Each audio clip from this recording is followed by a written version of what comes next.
Yo, what is good, my anime people? What is good, yo? Guys, I am always concerned when I watch ReZero, and I think you can all see why, because this is feeling so much like season one, it kind of hurts you, right?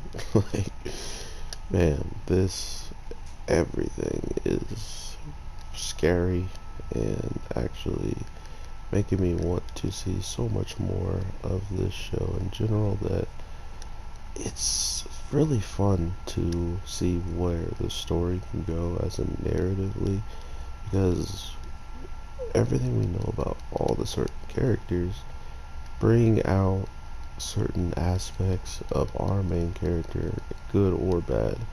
And usually if it's bad, it's the stuff like this girl who's in this mansion that the most information we really get out of her is that she actually has clients who want her to do this. And my mind instantly went to any person that is in cahoots with certain people, like the princesses that want to, the people that want to gain the crown, or people that want their higher ups to gain the crown, and not so much directly the princesses, but just knowing that they could attack um, this mansion at any given time, and with just a little tiny bit of information about knowing that certain people might not even be there, or certain people might be injured, any type of information like that would make you want to send out, you know, uh, some type of killers or whatever to try to beat the competition, knowing that the defenses are not as they should be, right? And that's the crazy part about this week's episode is what truly can any of them do against this woman? As we just saw, you can go full out and try to fight her straight up, and the people that we have that he thought were going to be strong enough, or at least the one person he thought would be strong enough to handle the situation, is doing absolutely nothing because she's getting bodied. Not only does she run off and try to, get this giant beast that just shows up randomly in the hallways, which I guess makes sense for why all the doors are open. Maybe it was just looking for people while she was, doing her thing, hearing them talk and have a full-blown conversation. And she sent this beast just to go around finding any other people that may be around in the mansion. But that's where things get a little bit hairy, because with all that going through, or like all that preparation, why is it that it feels she still didn't have a full grip on everything? Like everything still kind of surprised her and stuff. It doesn't seem like she knows, or she has like a foresight of what to do. She's just so good at what she does.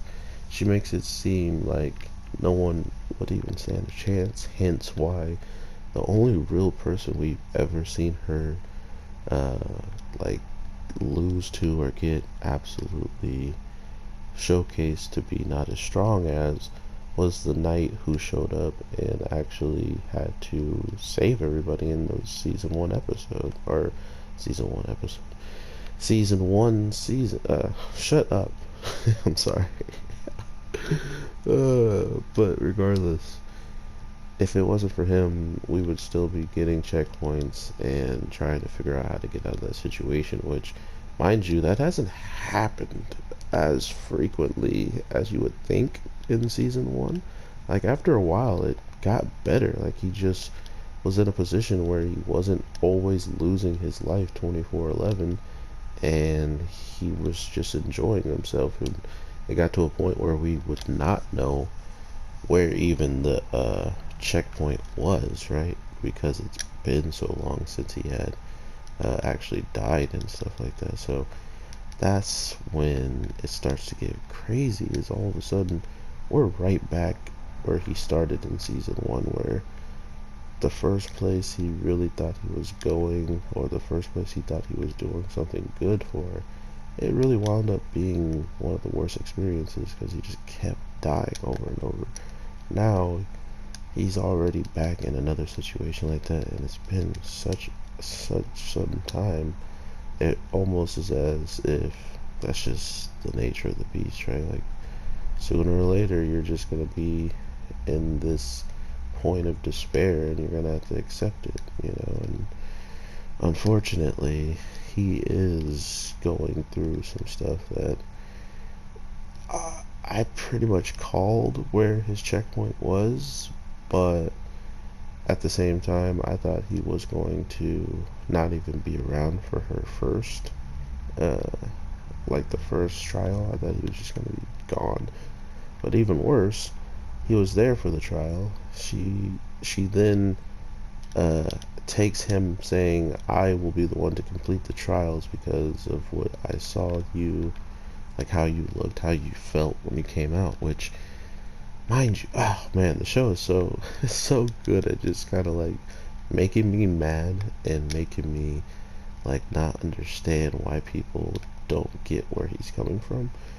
Um, so by seeing Emilia completely devastated and hurting in that place, he wants to take that pain away from her. He does not want her to go and experience that, especially seeing how he actually passed, right? Like he actually passed the test. So why is it such a bad thing that he would want to then take over and finish the testing? It's not, okay? It's really not. But this show has a way of making it turn the script into that narrative where all of a sudden even Amelia's getting on it and she's like, oh, so you think because of what you saw and you think because of how I handled it, I'm not going to go back in there and try my best to do this and that. It's like, whoa, whoa, whoa. Remember when you were on the ground and you were practically paralyzed, and then the only time you have been able to say something is because you are here and you just woke up? Yeah, you don't need to be doing none of this.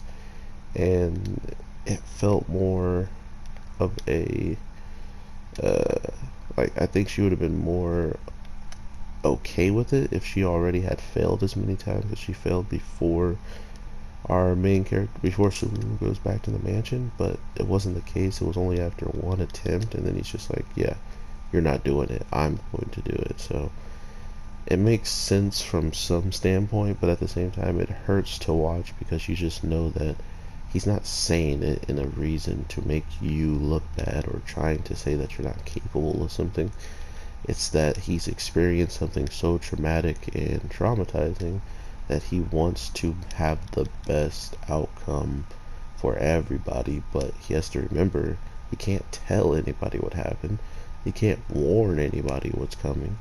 And even so much to the point where his narrative with certain people that were telling him certain things that we didn't expect them to open or disclose, all of a sudden he's not even talking to our Subaru like that, the Garfield guy. So it's so amazing how little tiny baby details can change the perspective of all these characters on how they have an outlook on Subaru, how they have an outlook on Emilia, how Emilia has an outlook on, like, you know what I mean? It's just very, very cohesive of making this story as hard as possible on this character and making it almost impossible to get the best outcome unless he tries and tries and tries. So we will definitely be here watching this. I can't wait to hear what y'all have to say. It's been an amazing season already, so I hope you guys are having a good one, and I hope you are enjoying. Let me know in the comments below. I am your boy,